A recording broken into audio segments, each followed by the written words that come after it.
I want to show you something beautiful happening in the manuscript. This is not your typical piano tutorial. It starts with a chord that tells you nothing.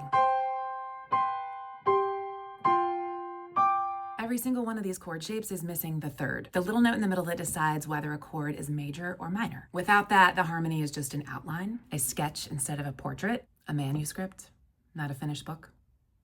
Because emotionally, the third of a chord is the chord's storyteller. Here's the outline.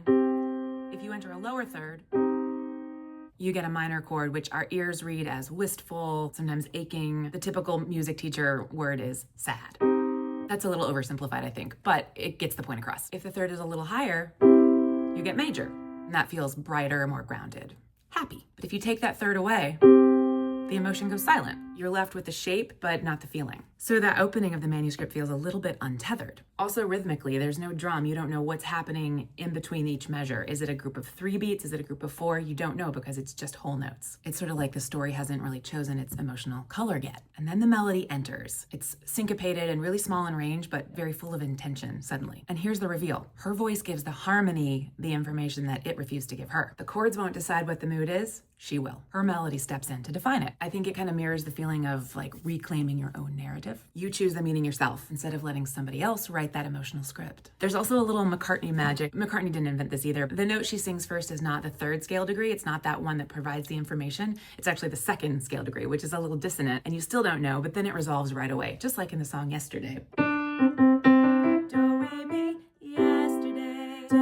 That fits really beautifully, but that's a little dissonant, but it's not terrible. Now she doesn't go now and then, she goes now and then. She's playing around with using that 2nd scale degree too. I think that's just a beautiful dissonant way that a lot of songwriters have used to not start extremely clarifying, but give your ears a little bit more time to wonder. That 2nd scale degree is a note that leans, it wants to go somewhere, like the opening of a story that doesn't quite know where it's going yet, but knows it has to go somewhere. The song begins with a big ambiguity, what's happening here, a page without a headline, and then her voice quietly supplies that harmony that the chord wouldn't say out loud. When I listened to the manuscript, I found all kinds of music things that were a little too complicated for one post, so I'm going to expand this, so stick around, and I have something kind of mind-blowing to show you about the bridge. It's always the bridge, isn't it?